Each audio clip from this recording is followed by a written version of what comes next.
Welcome to the Peak Mindset Show, guys. My name is Matthew Park, and our aim is to inspire and motivate you through learning from the masters in life, business, and athletics. He is the king of symmetry, a legend in the industry, a quiet, shy guy from Pennsylvania, coal mining town. Frank found the weights at age 14 after finding himself getting in fight with his brother, most times usually getting beat up.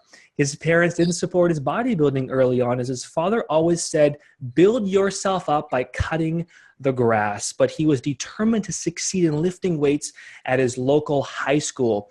His dedication shined bright over the years as he went from 130 pounds at age 14 to 185 pounds at 18, winning multiple bodybuilding titles. 21 years later of intense training devoted to his passion, he won the Mr. America title, the Mr. Universe, where he defeated Arnold Schwarzenegg, Mr. World, and the coveted Mr. Olympia 3 times. Frank has multiple degrees, one being in psychology, and now runs his own world-renowned fitness business at frankzane.com that includes his famous and patented leg blaster, running the Zane Experience program, and teaching people, which includes world champions around the world, with his training, nutrition, and fitness secrets.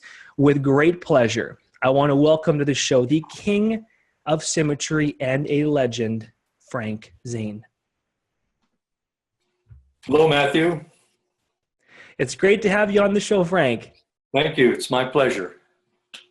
So, Frank, many of us in the industry know you. You've been in this industry for decades, a legend. Do you mind going back into your early on years and even share something in that time period that most people don't even know about you? We'd like to really kind of learn a bit more about that before diving into other things as well. Refrigerator. We just have some household things to do here. Timer going off. And just repeat that part of the question you'd like me to answer, and I'll give you an answer. I was sort of distracted there for a moment.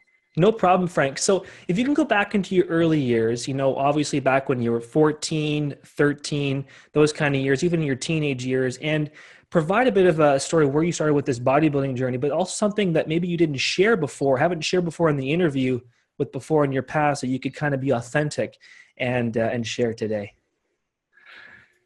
Well, it all started at around age 14. I was in like 9th grade, I think. My brother was in 7th grade. And we lived in a tough neighborhood. We're sort of minorities there. And my brother's a bit precocious, very talented athlete, always keeping up with me. And started a lot of fights, which I ended up finishing. And so I really started bodybuilding out of self-defense. And it worked really well, because after 2 weeks of working out with dumbbells, I had lats and a tight t-shirt that I wore, and nobody bothered me after that. Just nobody wanted to fight me because what they saw, and that was the start of it, the initial motivation. Then I discovered the art of it, and where I lived in northeastern Pennsylvania, there were maybe half a dozen guys that worked out. They started powerlifting. It was called odd lifting in the 60s. I did a little bit of that. And went to college in Wilkes-Barre, Pennsylvania, graduated, got a job teaching math in Pennsylvania, then moved to New Jersey, taught math, and then I had up to cold weather. So I had a friend in Florida, Jim Hazel, who was 1968 AU Mr. America, also competed in London, and went to see him, and I really liked a lot better there than the Northeast, so I moved there and got a job teaching there. And it was there I met my wife, and we dated for a year, got married, and 1969 moved to taught in Florida for 3 years. And was just getting used to the humidity when I always wanted to go to California, but I just wasn't ready to make the jump to the West Coast. So I got a chance to go there through Joe Weider, brought me out for some publicity stuff. And what was it? 1969 May, I had beaten Arnold in the 68 Universe. And so, we were the ones that were popular at the time. So he brought me out there. We did a lot of photo shoots. And I liked it so much, I said, this is it, and got an apartment, went back sold my house, moved back. And that was the start of it. Got a job teaching math in Venice. Taught there for 8 years. What did I get? I got my lifetime teaching credential there for that. And then went on sabbatical leave, trained for Mr. Olympia. I'd been competing all along, full-time teacher, Wow. went to graduate school and competing. But, you know, it was like once a year, and so I could do it with teaching because I had summers to train for it. So I'd hop into heavy training with Arnold and David Draper in Colombo, Gold's Gym, and get injured because I built up in weights too fast, you know. But anyway, competed every year like that. And then finally in 77, I took sabbatical leave from teaching and was able to train full time and had it all planned and went in and won it in 77. Wow. I booked deals and built up my mail order business and never went back to teaching after that. And of course, my goal was to teach, but what I wanted to teach, you know, mathematics is great, and I, you know, I'm affinity with numbers, but you know, it's bodybuilding, how it applies to bodybuilding. So I decided to open in Palm Springs after the won Olympia 3 times, and then competed a few years after that, and then bought a small hotel in Palm Springs and started Zane Haven, which we had live-in bodybuilding seminars for 8 years. And then we dissolved our roots in Santa Monica and purchased the Cary Grant estate and had Zane experience there for 11 years. And it was like living in a park. It was big. It was like a 2-acre, you know, classic Mediterranean style, which we restored. A lot of nice pets, but a whole bunch of animals. But anyway, when the time came, it got a little bit too big for us because we tended to be loners, my wife and I, and do everything ourselves because we can. It's just a lot of work. So we had opportunity to sell it in 1998 and move to San Diego area, and we've been here ever since, going on 19 years in La Mesa. Mesa means the table. So I have a question, Frank. Going back to your early years with your brother, like, was that the inspiration that took you into bodybuilding, or was it something else? It was the need. I don't know if it was inspiration, but it was the need, and I saw a surefire method to build myself up. You know, I was always looking into becoming better at things, and I strove to do that, and I was successful. I mean, I was valedictorian in my class, high school class. Eagle Scout, Boy Scouts, I did all this. I liked the outdoors. And it started out as a need to have to do it, and then I fell in love with it, the process of doing it. Actually, to be able to create my body. Are you kidding? Who does that? And I was doing it at 14. Wow. At the same time, I was deeply involved in archery, yoga, and meditation as well, and harmonica playing. And those things I still do today. I happen to be very good at those, though, by now. Wow.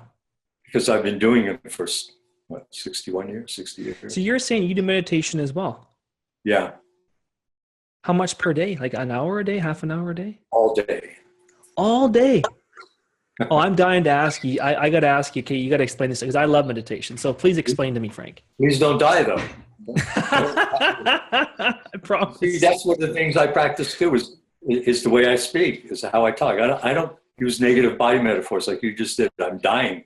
You know, this is, a lot of times your body takes things literally. You have to. Wow. That's a good. Be careful about creating self-fulfilling prophecy for yourself, because you see, speech is already a creation. It's already behavior. Your body is what you say, and it's going to react somehow. So don't go put negative stuff there. It's hard enough to build it without doing that, challenging your heart. So that's one of the things. I practice stuff like that. Meditation, I just basically have mantras that I say throughout the day, depending on where I'm at with my mood and what I want to accomplish. I just don't want to, I want to be mindful all day, more and more. Basically, what that means is paying attention all the time. And so when I'm doing something, I want to be paying focus on what I'm doing, and then I'm also watching myself do it. That's what I do when I remember to do it. Called self-remember. And, you know, basically, I'm just paying attention to everything I'm doing as much as possible, not letting my mind wander and drift away and start fantasizing and, you know, imaginary false thinking. And, you know, all that stuff that people constantly do. I work not to do that. So what would you give, for example, someone like myself or someone listening to this show or watching it on YouTube, what would you tell them is the first process toward meditation for them that they could practice daily? Well, you could read a book on it is a good idea. Learn a simple technique. Now, basically, I think the simplest technique, because we use words so much. I mean, language is key with people. Our internal dialogue or our self-talk, what we talk to ourselves about, is ongoing. It never stops. It may brief interlude, every now and then, but it never stops really. Put something in there that's positive, that crowds out negative thinking. Most of that internal dialogue a lot of it's negative. It's about doubt and worry and criticism and just petty stuff. Put something positive in there, something that is meaningful to you. Could be a prayer.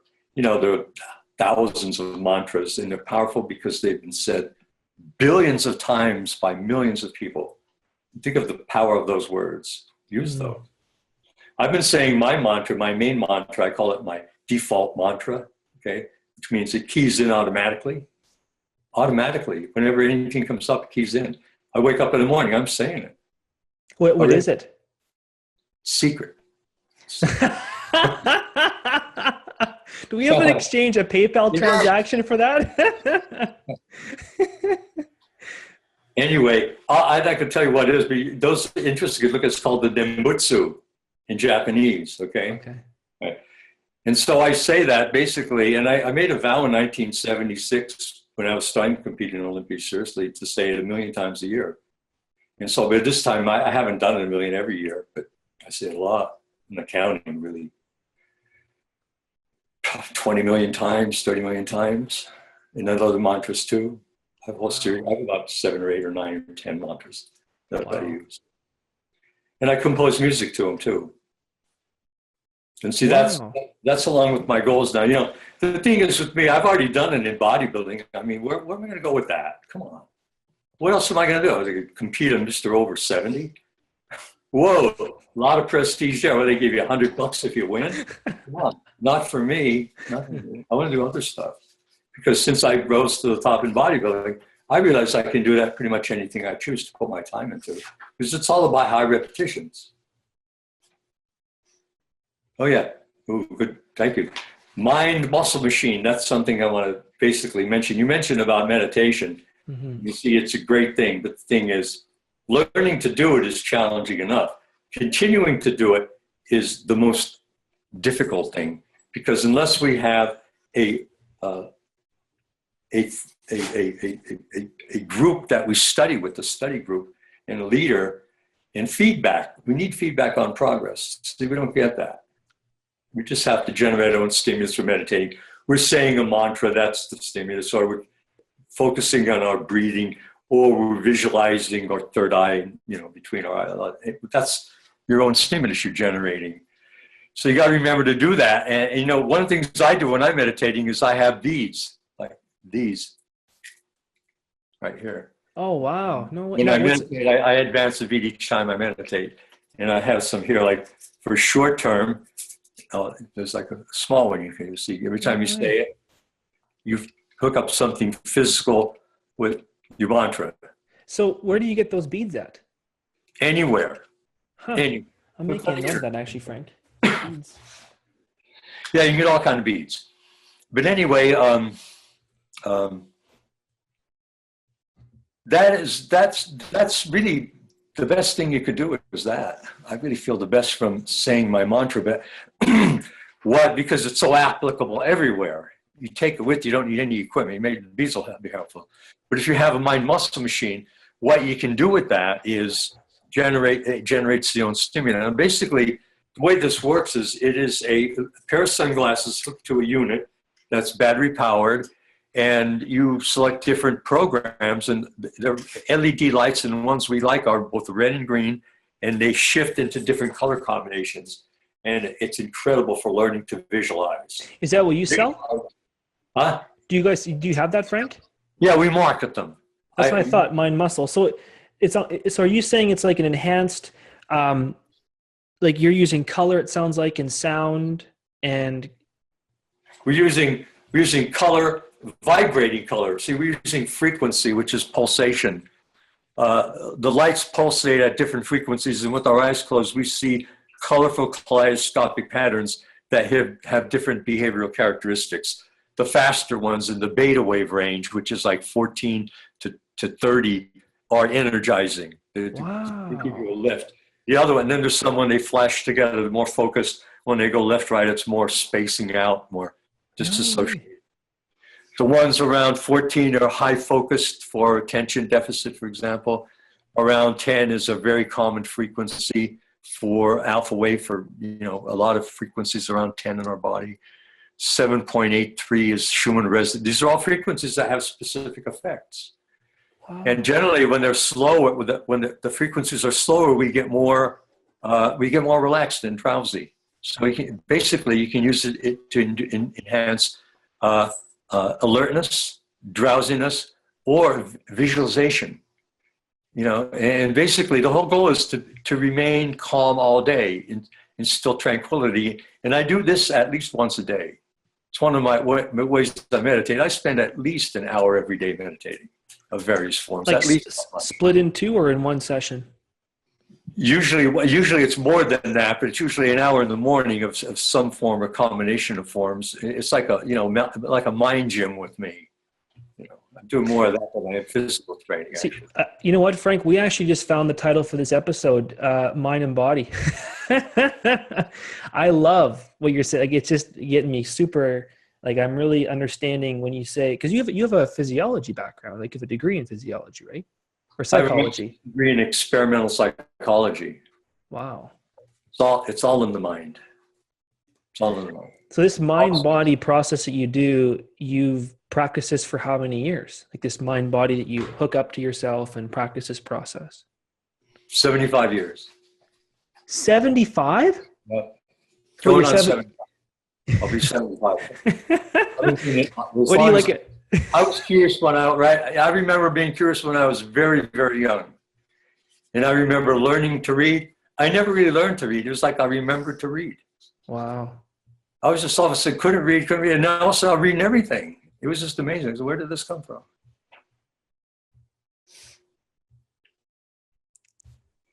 Right. Oh, yeah. A lot of this is documented in a publication I have as a digital download called The Mind and Bodybuilding. I have a number of publications that are digital for people who want to get this stuff that don't want to pay overseas postage. Kindle editions must be about 50 things on there. It's called Mind and Bodybuilding? The Mind and Bodybuilding. There's a whole bunch of stuff. I have many of my magazines from the past called Building the Body. And eventually everything goes on there. Just that. Like I have 5 books right now that are not on Kindle or digital editions, but they eventually will be. So let me ask you this, Frank, because everyone knows you as the bodybuilder, so many years of winning everything in this industry, right? So what's really fascinating me right now is learning about your mind, like how much you know about the mind. This is really interesting. So, and do you think in this industry, it's the gap that you're seeing, because you've been around this for decades. So, well, more like almost as like it's more than decades actually, but do you think it's a gap you're seeing, that people are so superficial in their approach to this industry and they need more of what you're providing in that mind-body connection process? Well, I mean, look all around you. You can see things that you don't like in society and what's going on. And of course, I've felt like that for a long time, and I've always chose to find things out for myself and, take my own path, and that's what I've done. All this stuff with let's see. Yeah, Julie's just showing me something about what we've been developing here. It's what we call the bodybuilding equation. And it's a formula for total growth. And it's L equals EARN. So it's the LEARN equation. By learn, we mean getting feedback of where you're at in your growth. Okay. How good you're doing. And then EARN, those stand for, E stands for exercise, which is weight training, aerobic stretching, and posing, working on each of those. And then A stands for attitude, which is basically what we think, what we say, and how we behave, and our motivation. And what is that? And then R is relaxation, recuperation, which is about getting high quality sleep and learning the relaxation response, meditation, for example.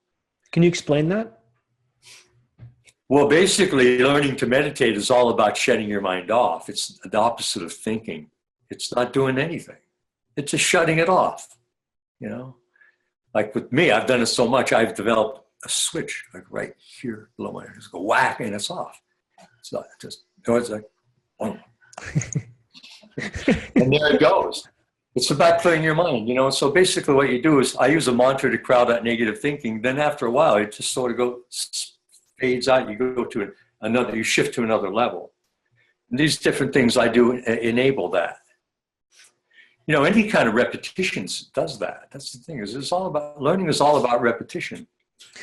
So here's my question to you then, Frank, is that, okay, you've talked about the meditation, the mind. Now I want to connect the body more in here. So let's take a lot of listeners obviously are going to be in the industry, they're athletes, they're personal trainers in the health and fitness field, right? So, and they know you as a legend. So I want to find ways how you could share with me right now how we can connect. So what I mean by that is if someone's going in the gym to work out and train 5 days a week, intensely, what do you suggest for them to connect the mind in there so that there's a balance on what you teach, or the equation is balanced?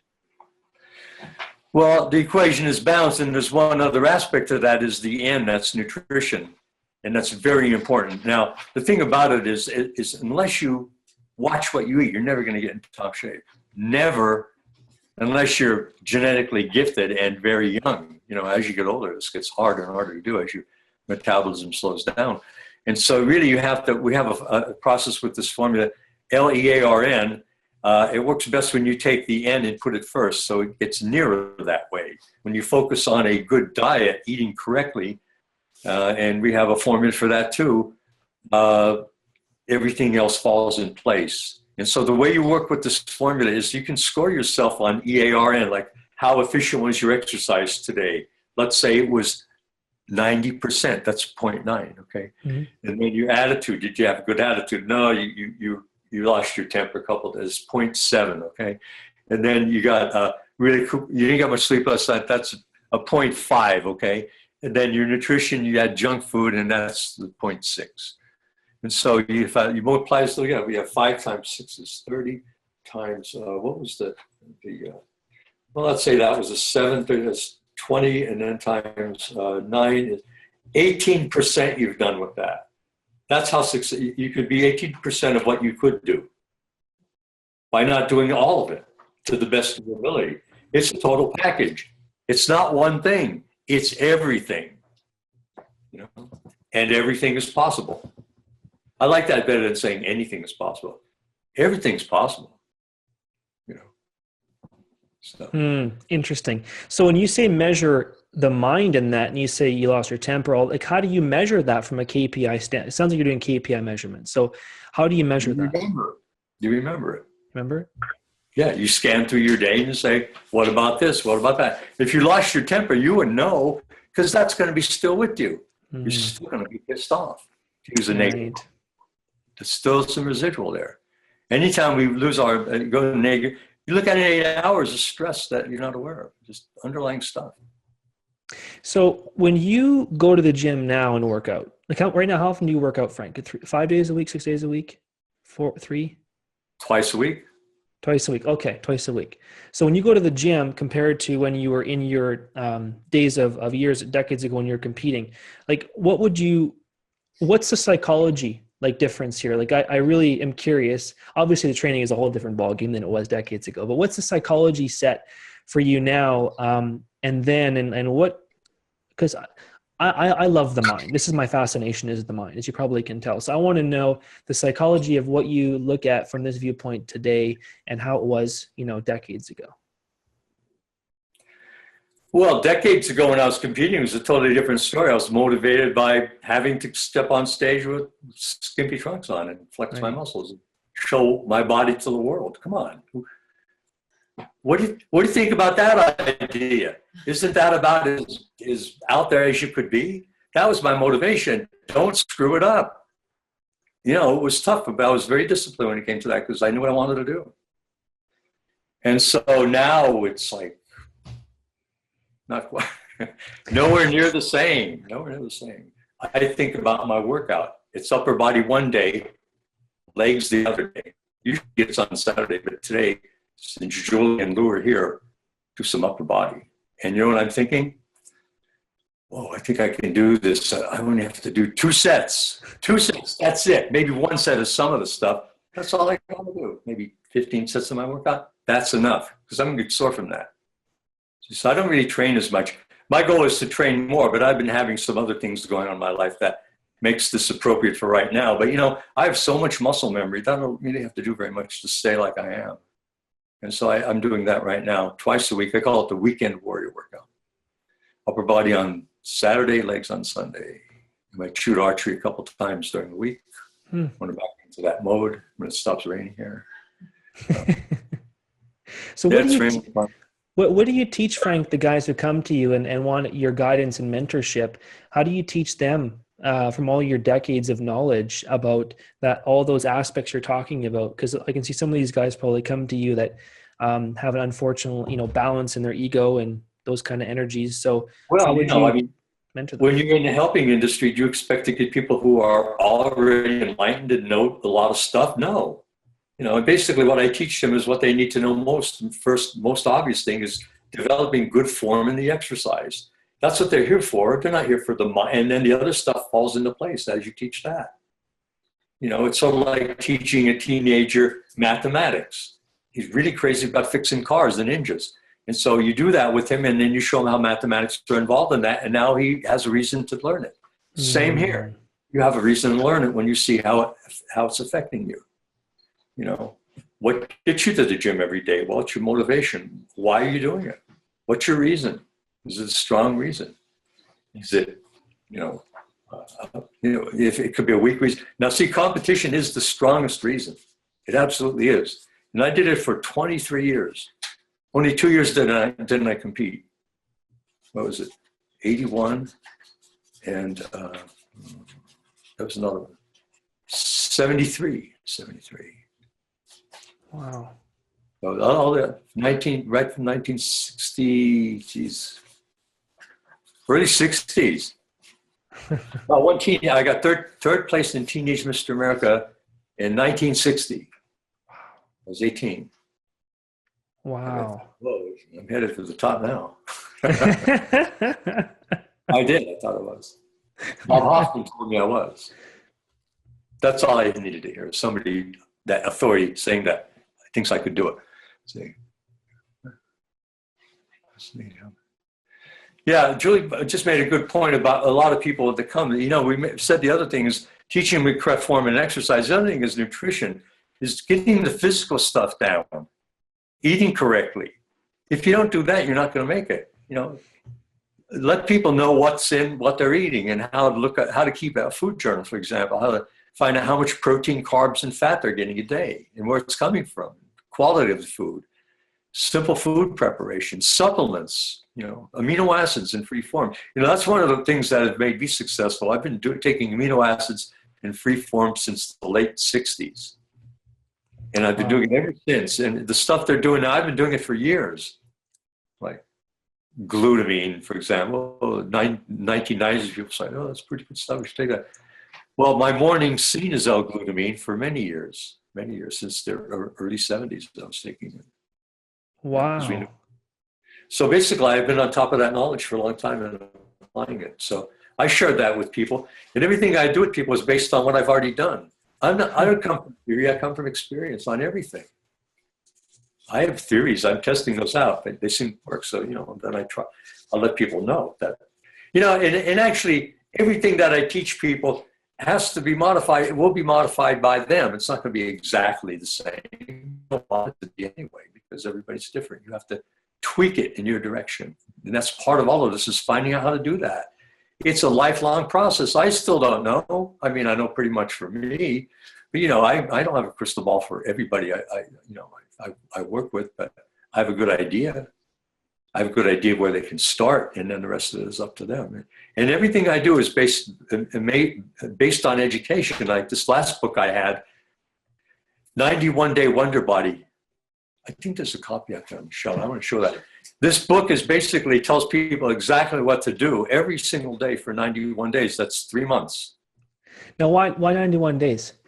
It's exactly 3 months. It's 13 okay. Got it. 7, 90, 90, it's equal to 13 times 7 is 91, plus it rhymes with 91 day wonder body. You see? Oh, okay. So that was a good one. That's a good one, Frank. There it is. Oh, nice. The 91 day. I like that, Frank. That's on your website, eh? On your website? Yeah. Okay. Yeah, we're selling a lot of these. And this with my training DVD shows you everything you need to do. You know, and the whole idea is, in my books, my 3 books are basically high def body, symmetry, and let's grow. I go through routines, starting from beginner's full body routine to 2-way split routine to 3 different 3-way split routines, which is the advanced routine. And this book rearranges all of those. It puts them in a logical order where you progress and keep track, and it tells you to take the photo when to do all that. It tells you everything to do. Aimed at learning how to do it yourself. You know, you don't need all these personal trainers around, weight caddies, I call them, with handkerchiefs to wipe people's noses because all over my place. You know, come on, do it yourself. Do it yourself. How hard? It's not hard. You just got to learn something. Make an effort. It's all about making an effort. That's the motivation, Frank. That's the motivation. I like your last comment. Make the effort, get your butt to the gym. Okay, so tell us, the 90-day Wonder Body Day program, you said has different now it's basically almost like a training manual. Like basically you open the book, it's got all your workouts lined, everything's in there, correct? It's a workbook. You write it right in the book too. Oh, wow. Perfect. Perfect. Can you open the book up and show us quick? Just show us, open the book up. Let's see. So basically, it shows you all the exercises here. Oh, okay. I gotcha. And then you have to learn what the names are. So on the next page, basically, you put it right over the name right there. So you find out what the names are because Nice. That's how they're listed with the names. And then we also have our system is we stretch between sets. What's the reason for that? Because you have to rest anyway, and stretching keeps the muscles limber.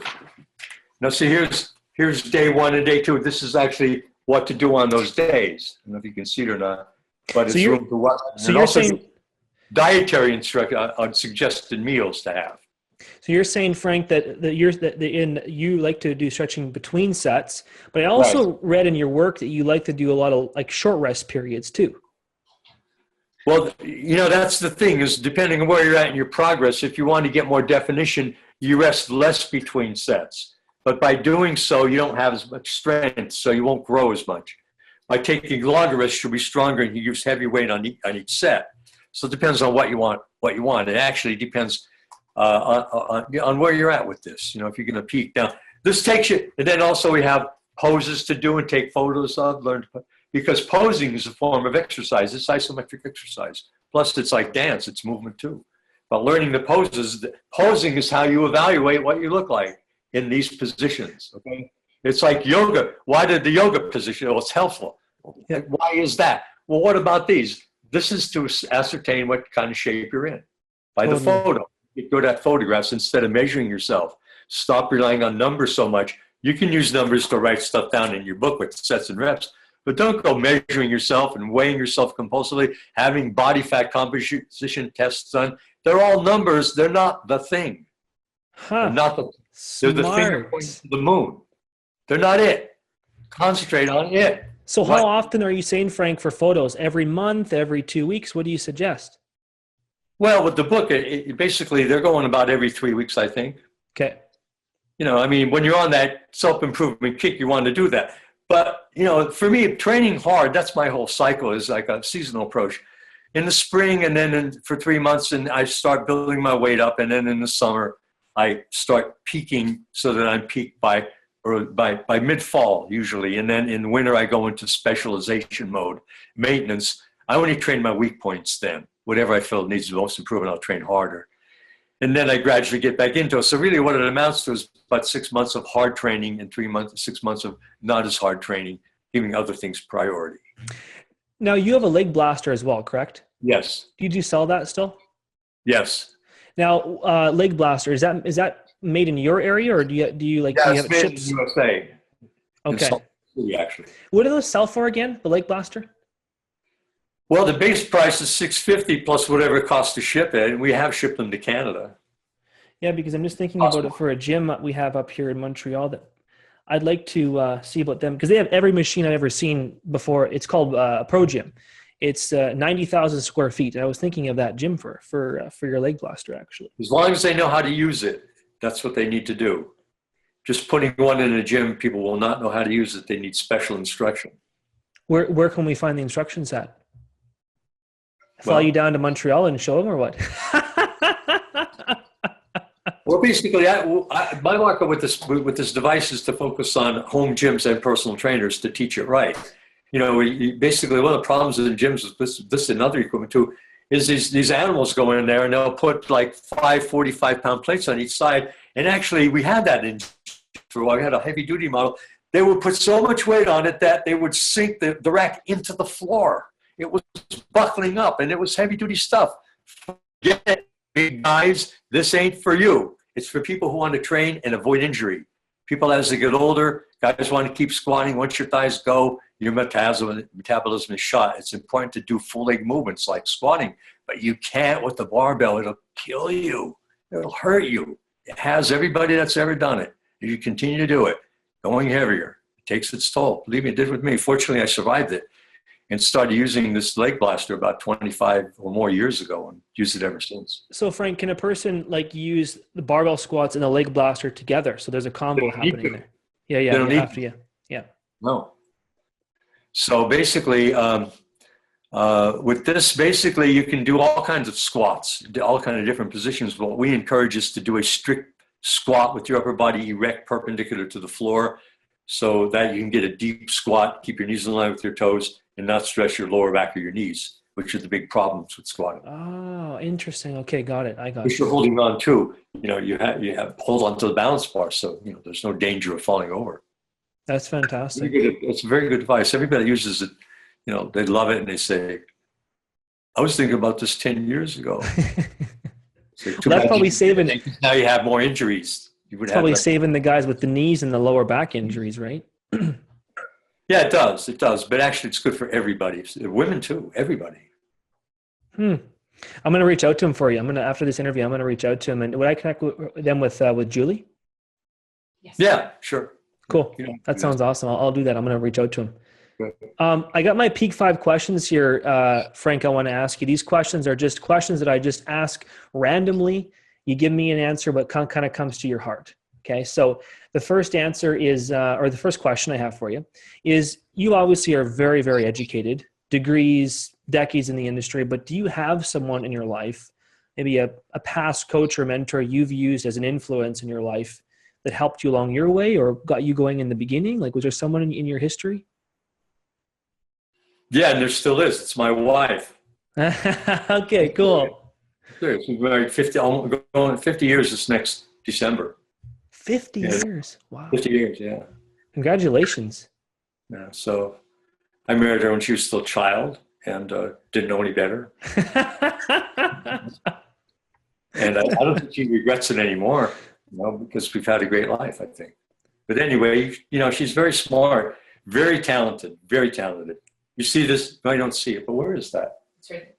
Oh, I have all kinds of painting she's done. She's a really great artist in all media. No way. And that's what inspired me about her when I met her. I says, here's a girl. Now check this out. Behind you. Hang on 1 second. Yeah, you already saw the other poster. Yeah, we saw that. That's impressive. Oh my gosh. That's me Wow. with hat.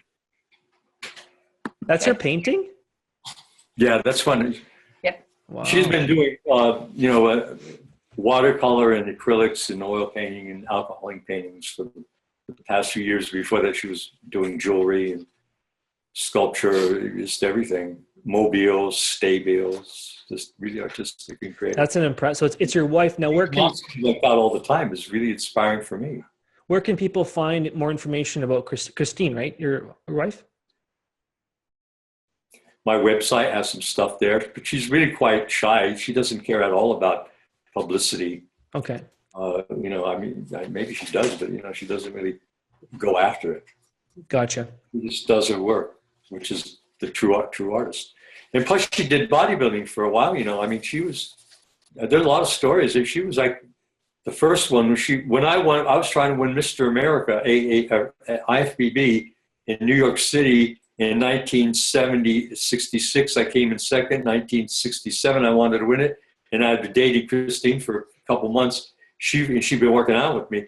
We flew back. She flew back from Florida up to New York for Miss Americana, which was like Miss America. It was a contest held with Mr. America. Oh.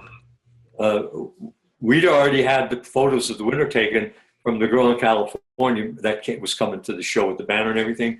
And she got in the show and Castine wiped her out. She won easily. Wow. All the Wow. photos in the magazine were of the other girl with the banner because we'd already had the photos taken. So now I know why you married her. Well, that's not why I married her. Yeah, I know. That was just one of the things that happened. We've had a lot of adventures. We traveled a lot. And now we're settled here and, in La Mesa and Okay. doing our thing. Number two for you, I'm really actually going back to number one. I have one more question I want to ask number one, because is there anybody else who you like leaned on in the early years though? Like for your beginning years, was it Joe? Was it one of your coaches from the very, your 20s and 30s? I don't know. I'm just curious where your education, or was it through books that you read and the inspiration that you went through that on as well? There was no one. Wow. No one ever said to me, Frank, I think you have what it takes. No one. Wow. After I did it, they said, I never thought that you could do it. Hey.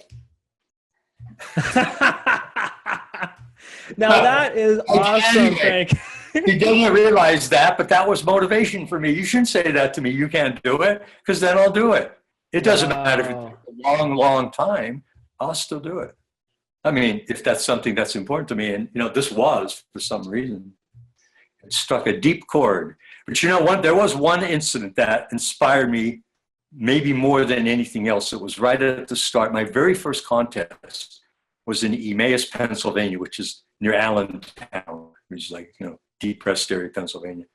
But anyway, it was all these contests, AAU, amateur athletic contests, were all around. Everywhere, and they weightlifting contests, the Olympic weightlifting, press, snatching, clean and jerk in those days. Mm-hmm. And at the end, they would have a physique contest, and everybody came to see that. Plus, we want to see heavyweights and then that. So at night, they would hang up a light from the basketball hoop, and put a sheet behind it, and then you had your contest. And so the very first contest was Mr. Open Novice, a title I craved. Who wouldn't want to be called Open Novice? Well, the trophy was that. But anyway, I trained for that. I like my 4 poses, front, back, side, and optional. And I was backstage pumping up. And Bob Hoffman, you remember Bob Hoffman? Oh, yeah. The father of weightlifting. He financed the whole thing. York Barbell Club. It was all him. He did it all. And he's back there and he's watching me. And then he comes over to me because I'm working out, just trunks and pumping up to go out on stage. And he says to me, young man, if I had a physique like yours, I'd walk around with my shirt off all the time. And I think, oh, Hoffman's telling me that. And he's not saying that to anyone else. And so, I got like 5th in my first contest, but I was really inspired after that. Really got motivated. And then I won 3rd place in Teenage Mr. America, and I was really inspired. Really inspired. Wow. Well, I had 3 trophies. I had trophy for graduating first in my class at high school in academic achievement, and then I had 3rd place Mr. America. I mean, it's starting to balance out. So I got to ask you this question just because I got to ask you, Frank, when you beat Arnold, was he pretty upset? Yeah. He was very upset. He was so upset that they went back to California, and he wrote an article right away for Muscle and Fitness called Muscle Builder, I think those days. I lost Mr. Universe to a chicken with 17-inch arms. Oh, no way, Frank. You think he was upset? Oh my goodness. Oh my goodness. Well, kudos to you. That's where you wave your number one finger. I'm just bugging you, Frank. Well, actually, we developed a close relationship after that. It was great. When I moved to California, I stayed with Arnold, caught in his living room. Yeah. And I got an apartment down the street from him, and we'd go to his gym twice a day in his Volkswagen and work out. I loved it. And I went out there with Weeder, and I wanted to get into that lifestyle. And Arnold had the dream job with Joe Weeder. God, he's got a salary and supplements, a Volkswagen apartment all paid for. That's historic. I didn't think anybody would do Joe in those days. He did. And it was great training. And I said to Joe one time, I said, hey, Joe, how about a job like that for me? So I don't have to teach. Oh, no, whatever, But anyway, that was Joe's project. And, paid off. Arnold won. He just had all that time to train, and, he did have great potential. I mean, the muscle he developed was really those 2 years, 72 and 74. You could say, who's the greatest in the world? It depends on what show you're talking about. In those years, Arnold was. He was. 79, 77, 78, I'd say, me. Depends on who won the Olympia that year. Larry Scott, 1965. But, after that, no, that was it. That's it. Forever. That time. Get pictures. Get everything you can record it. That's it. That's it. Something else is going to come along for you. It's not going to be that. And that's the thing about bodybuilding. It ain't forever. You could train forever, but you're not going to look like that forever. And so my thing is get something else I could be really good at. And that's my thing is. It's the same stuff I started with, meditation, archery, harmonica playing. Actually, my harmonica playing has expanded into other instruments too. I play about 6 instruments now. Harmonica being at the head. But I just want to get better and better at them because I think there's no limit to that. You look at musicians that in their 70s now, they're as good as they were or better. Steve Vai is a friend of mine, and this guy is amazing. And he's been here and talked to him, everything, gave me lessons and stuff on guitar. And I said, his whole thing is, it's all high repetitions. You practice incessantly. He practiced 15 hours a day when he was starting out. Not that you have to train like that with weights so much, but everything you do has to be sort of directed toward that, And so my life is such that I fill it with things like, meditating, writing. I do a lot of writing. I publish a book a year, something every year. Music, I play at least, every day I play flute. I make flutes, I play flutes, bamboo flutes, play guitar, rhythm guitar, bass guitar, different tunings, harmonicas, chromatic harmonica. Wow. I play about at least an hour, maybe 2 hours of different instruments, depending on whatever I think of first. I free associate with and play it. And so I have about 200 instruments I play. 200? Yeah. Wow. I've made, play all the good ones. Guitars, I have about a dozen. Harmonicas, I have a couple hundred, maybe 100. Wow, that's incredible. A lot of them I've customized. So I get to know more about music and the sound of things. And my rhythm has gotten better, timing. There are other aspects that help when you do these things. You see how things like, for example, with the mind muscle machine we're talking about, it really enhances visualization because it gives you a matrix, this pulsating lights, after images. When somebody takes a picture of you with a flash bulb, you see after images. Yeah. This is like miniature after images that you mold into your own reality, whatever it is you want to see. And the thing about it is that I've noticed that improved memory from that. Basically, because we code a lot in visual images. And images, wham, millions of a second all at once. and it gets stored. So there's vast storage in our brains for that. And so I can see things better. When you visualize, you can see things. I can see things where they are a lot of times. Like if I misplace something, I'll visualize it, I'll see where it is. Then I'll just go get it. I love it. Why is that? This mind-body machine, interesting. I got to look at this more deeply on your site, because I'm very intrigued about that, Frank. I have a question I have a couple more questions I want to ask you. Number 2, I want to ask you is, if you could just think of one influential quote that inspires you through all the years, what would that be? The one I'm thinking about right now. Yeah. What is your mind is what's on your mind. Ooh, good one. That's a good one.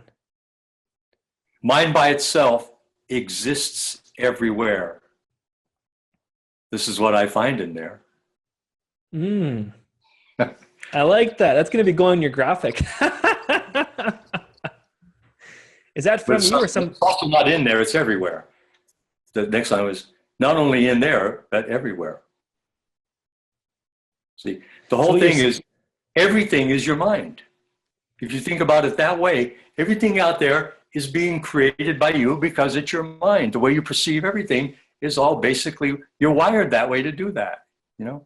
And we tend to perceive everything the same way all the time because we forget the concept of it, and we perceive it. It basically goes to concept. You know, it's, you take it in, basically. You perceive it. It's perception, conception, emotion goes right. See, the thinking process is already determined. It's automatic, right to feeling. So we feel strange sometimes because of what it's thought always leads to the emotion. You know, emotions just don't pop out of anywhere. The thought, we think about it, and that engenders a specific feeling attached to it.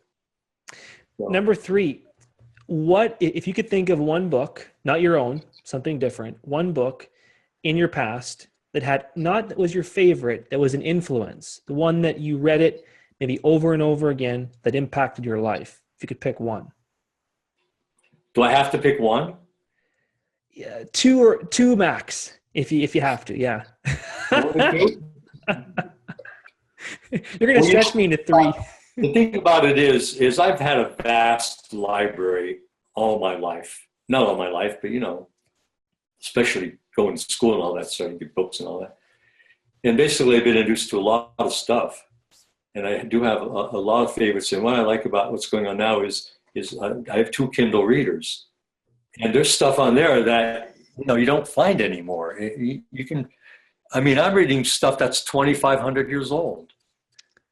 Wow. I guess, I guess that my favorite writer is Jack Kerouac.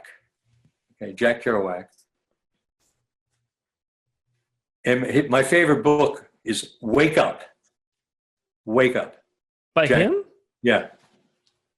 My other one that's actually a good one to read with that is called Dharma Bums. Dharma Bums, and then Wake Up. Wow. Never heard of those books. I'm going to read those. Those are really good books, Frank. Wow. Yeah. And then after that, I have to say the Buddhist Sutras. Basically, there's 2. There's the Shurangama Sutra. It's spelled Shurangama, Shurangama, but sometimes it's Surangama Sutra. And the other one is the Lank Avatara Sutra. Lank, Lank, Avatara. Lank Avatara. I can tell you're a reader. Well, I've even tried to figure out what they mean. Because they're 25 years old. These are records of the talks that the Buddha gave. He had these big sessions where all the bodhisattvas and arhats would come in from everywhere and listen for days and days and have these meetings where we expound the teaching. And so actually that Lank Avatara Sutra is the Zen Buddhist teaching expounded. And then the other one is actually the whole, everything about Buddhism expounded. And basically, you find all these things on Kindle.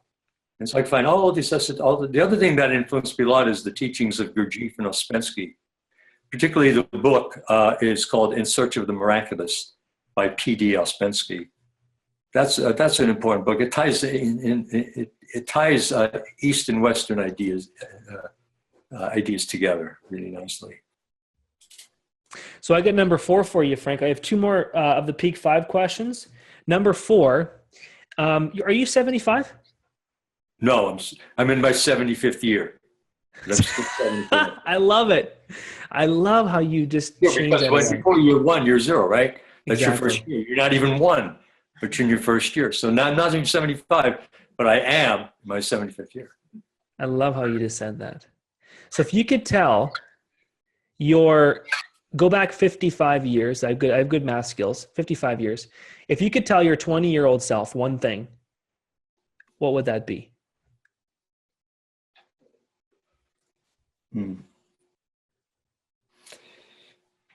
You know, basically there's a Pennsylvania Dutch saying that fits that. We are too soon old and too late smart.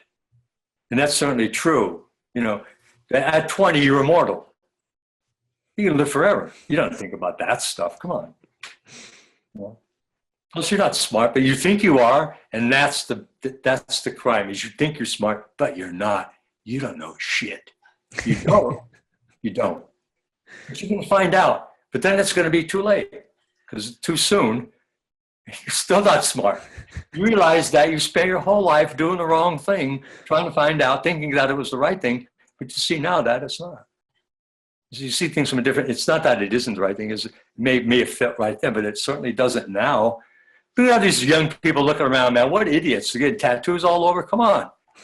But I'm the one that's not in vogue saying that. You know?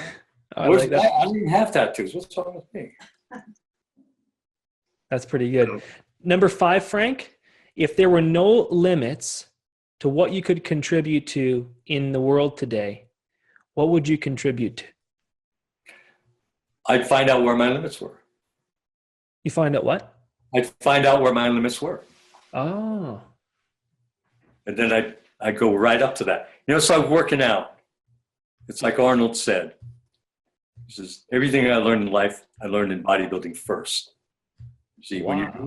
when you're doing a set, okay, you're doing one rehearsal, one repetition after the other. When you're doing that, you get to a point where it gets really, really hard. And you could attempt to do it and fail, or you can stop short of that. You know, so I don't believe in going to failure because this is a negative thing. So stop short of that. But I know what the stimulation is like, and I know when to stop. So just doing things in the right amount. It's all about balance. It's not about excess. It's about staying in the middle. You know, it's the pendulum just hovering right there. So that's my goal. What's one thing you haven't shared before on an interview before that is maybe personal, you're comfortable to share, and you could share right now? But I have shared everything. I have. So then there's nothing more. I haven't shared. I tell you everything. I can hear Julie in the back laughing.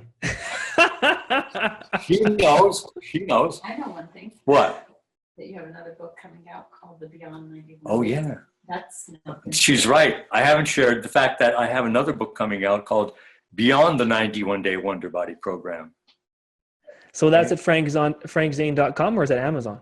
No, actually, I already have it written. We're just proofreading it now. It's going to be ready to go in maybe a month. Well, then when you launch it, tell Julie to email me and I'll do a social post for you guys.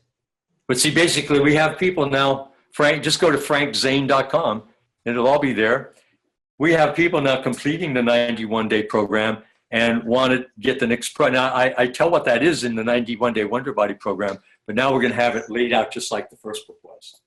So exactly to do a more advanced, to take you to the highest level. This is the level you need to be at to go on a contest. Oh, I see. The first 3 months, the 91-day Wonder Body program gets you the point 3 months before that you go all out. This is an all-out book. It's the stuff you built up to in the first program, taken to the next level, a whole nother level. I think I'm making a trip down to see you sometime here soon. After all this I'm learning, I'm telling Julie. Come down. So you shared a lot of your books, frankzane.com. What about the Zane experience? Well, I've been doing them since 1980 in different places. You're still having them right now, right? Yeah, people, and that's described on the website too. And I also have a VIP coaching program where I keep close tabs on the people. A few people I'm doing that with. But anybody can come and see me. Basically, who is sincere about improving, and I'll show them exactly how to do it. And it's teaching the LEARN formula. So. You're getting me ideas to come down and do a live with you and start just promote the heck out of it. Giving me some ideas. Well, here's another idea I've had is basically, I'm also a songwriter, and I've written many songs, and I write songs that have positive training affirmations in them. Oh, interesting. Yeah. And I have one called "My Dog Helped Me Get in Shape." Your dog helped you get in shape. Interesting. She has the affirmation, "Get in shape." So it goes like this. I'll just recite the lyrics. My dog helped me get in shape. Yeah. My dog helped me get in shape. You don't have to walk all by yourself. My dog helped me get in shape.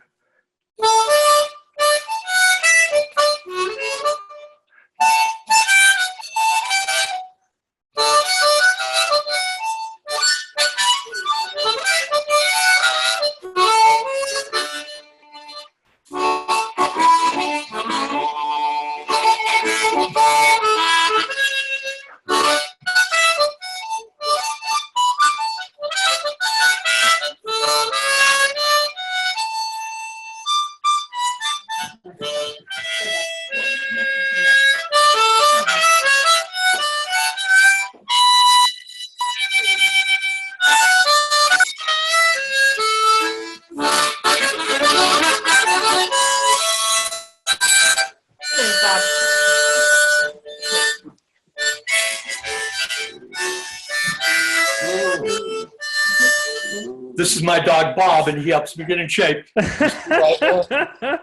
got the Bob shirt. Oh wow! Look at that, Frank. The Bob shirt, man. Bob, there's Bob. What's your dog's name? Bob. Bob. Hey Bob, how's it going, buddy? He's looking at me like, "Who are you, you crazy Canadian guy?" Well, now I got a taste of some new insights. No one's even seen this yet. This is I've never seen Frank on a. You got a scoop there. I got an inside scoop, man. This is gonna be good. Well, so you're saying that the music you're creating, so kind of wind things down for the interview. So we've kind of gone longer, so I apologize, Frank, but this is amazing. I'm loving this interview. So learning a lot of good information for our listeners too. So with the music you're creating, you're also creating musical affirmations for training, you're saying, for like workout and so forth, correct? Mm-hmm. Wow. So it's in my book, Let's Grow. The lyrics to those songs is about 30 of them. Things we just haven't learned about Frank, eh? Look at all that new stuff we're learning about Frank today. My private life. Exactly. Well, guys, there's Frank Zane. All this stuff, there'd be nothing else to talk about. So, you actually, here's some things that no one has ever said, got from your experience. There you go. Hope you're happy. Oh, I'm happy. Now, stay where you are. Now, I love the photo behind you, but is there any way Julia could move that just for 1 second? Julia, can you move it? Okay. Yep. I want to get a little video for my social post, if that's okay. Sure. We got another one behind it. Look at that. Yeah. There you go. You got it. Okay. Oh. And I'm going to make a little video thing here of Mr. Frankster here. Okay. You are interesting. I got to say, bud, you are an interesting man. Learned a lot that's today. The whole idea. To be interesting. Well, I'm going to get a little video going here right now here. So guys, I'm here with the legend, the symmetry king himself, Frank Zane. Can you guys all see Frank? We had an amazing interview, guys. He shared something he hasn't shared before, which Frank, say hi. Hello, everyone. Oh, didn't get you. One more time. Well, that was only about 10 seconds. We'll say one more time. I'm actually going to go like this for you. So sneak peek. Can you say 30 seconds for something right now, Frank? You want me to say something 30 seconds? Is Yeah, that? so 30 seconds. You got it. Okay. Well, it's nice being part of this interview with Matthew. I get to talk about a lot of different things, and he's asking some very interesting Sorry, bud. questions. One thing, I'm just going to, your voice cut out there. I'm just going to read it one more time. Okay, probably because I moved the phone. Yeah, it kind of cut out. So we'll do one more. Right now. Right. You can go ahead, bud. Well, I've had fun talking with Matthew in this interview and going over some topics that we don't normally discuss, like motivation, like music, harmonica playing, affirmations, visualizations, ultimate values, motivational training, on and on and on. So I think it's going to be a great thing to watch, and you'll see bodybuilding from my perspective. So have fun with it. That was awesome, Frank. I really appreciate that, buddy. And actually, one more thing. I'm going to just take this off. Can you hear me okay still? Yeah. Beautiful. I just realized how silly I was because when I recorded you, I had my Blue Yeti in, and I couldn't hear a word you said. So could you just say, because the audio came through here as opposed to the other way. So could you say it one more time for me, Frank? The last bit? The last bit, you mean? Yeah, the last bit. Sorry about that, yeah. Okay, it's been nice being here with Matthew for this interview. I mean, we discussed a lot of different kinds of topics, like things you don't normally hear about in bodybuilding, like meditation and visualization and light, sound, mind, muscle machines, and more about nutrition, amino acids, the role of music and mantras and positive sayings and speech, and what the thought process is all about, on and on and on. So I think it turned out to be a really unique, interesting interview from a perspective of bodybuilding. A lot of people think that bodybuilders are very one track, and I guess they just don't know enough bodybuilders, because if you look around, you can see bodybuilders that do all kinds of things. I just have these things I've been doing for a long time, and I'm good at getting better and better at them all the time. So I encourage that, and that's what this interview is all about. So have fun, enjoy it. I certainly did doing it. That was awesome, Frank. Thank you so much. You're welcome. An absolute pleasure to spend the time with you, get to know you. I look forward to helping you and also reaching more people to get involved with your programs and your books. And I'm actually going to reach out to my friend regarding the leg blaster for you too. Good. Tell everybody. I'm going to for you, Frank. I'm very grateful for your time and also for Julie putting her time in getting this interview together. So thank you, Julie. Really appreciate that. That's okay. Yeah, check out and see if your friend wants to carry Frank's books in the gym as well, because he has a pretty big following in Canada there, and I know we get tons of orders. Yeah, Canada's huge. It's big. It's our second to the United States, so he has a good following there. So I think having the books there would be awesome. We love Canada. Yeah. I'm going to make a post about you guys and about the books for you, because actually what prompted this interview was I had 3 people who said, have you interviewed Frank? Have you interviewed Frank? And I've always followed you for all my bodybuilding life. And I'm like, I got to get Frank on the show because people are requesting Frank. So, and I was inspired because I didn't know half of the things we talked about as, when it comes to your music stuff, all your affirmation stuff. This is also what I learned new about you, Frank. So it's interesting because it opens up the door for people to learn more about different sides of you. And most don't, all they know about you is the bodybuilding side, right? So it's kind of interesting to share that part. Well, my pleasure. Great. Awesome. So when will this run, Matthew, the interview? The actual finished version, about 4 weeks, but I'm going to make a post today as more so like a buzz post, but what Frank has shared, promoting his books, promoting some of the things we talked about, and to get things kind of going. But I'm going to have graphics made. So if you could send me, Julie, 4 photographs of Frank, preferably in high resolution. Sure. Yeah, we don't have any photos of Frank. I don't know if we can find any, but I can find some. No, that was a joke. That was a joke. Thousands. We have thousands. But also, I'll send you the Learn Bodybuilding equation too. Okay, thank you. I think that will tie nicely to the actual interview. Yep. I'll send you Awesome. that. And Okay. you're over now. You're in La Mesa, correct? Yes, La Mesa. You're not. That's not far from LA, right? I'm just trying to. No, we're about 9 miles east of San Diego, Okay. in the foothills, Mount Helix area, actually.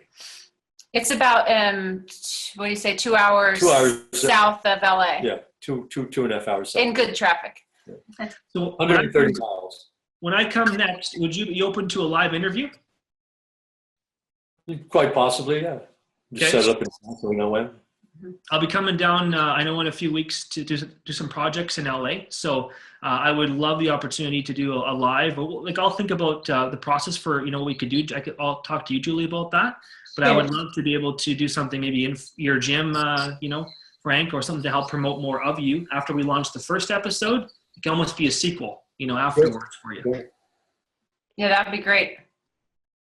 Beautiful. And now I know more about you, so we can have fun with that a bit more. So it's perfect. I'll bring my harmonica with me and Canadian flag.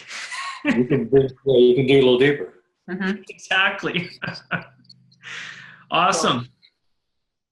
Okay. Yeah, that sounds like a plan. And are you involved in any more of the bodybuilding shows up in Canada? I know you said that you ran like 48 shows previously. Yeah, I started a federation called INBF Canada, and we ran it. I built it over 8 years. I'm still emceeing the shows now. Like, I've sold the company in November. I'm still advising the new president. So and running the shows. So I'll be in the Calgary show. I'll be at the Winnipeg show, and I'll be at the rest of the shows. Not all the shows, but some of the shows this year. Oh, cool. Good. Okay, great. Yeah, we'd like to, if ever you have access to any of their list, and you want Frank to do a promo Skype thing or something, maybe we can work something out with, from a marketing perspective, like a quid pro quo kind of thing, where maybe he can do a little blurb via Skype to promote it. And then if you can do an email or include him in an email to the list, for the competitors, that would be awesome. Yep. I think keep that in the back of your mind for future, opportunities. That would be great. If you have a promotion coming up, just let me know. I have a list, and I can email to my list. But Frank, if you need anybody to help be a voice for you in your promotion with you in it, like introducing you and for your big next book, whatever, let me know. I'll just do it for you just to help you out. What might be good is the posing seminar we have coming up. Yeah, we have a posing seminar coming up in June. Sure. June 24th, 25th. So maybe when you come down to LA, we can coordinate something with the live we can do a promo for it there. Our idea is to have a mock contest and select a winner with maybe as many as 12 people, but not too many. And teach them what it's like, what it's going to be like, what to look for in their competition, and also give them feedback on their posing routines, help them develop that. You give them feedback on their weaknesses in their body and how to improve in those areas. So basically, it's going to be 10 hours over a 2-day period. And we're going to take a limited amount of people. We have some people signed up. We're not going to take too many.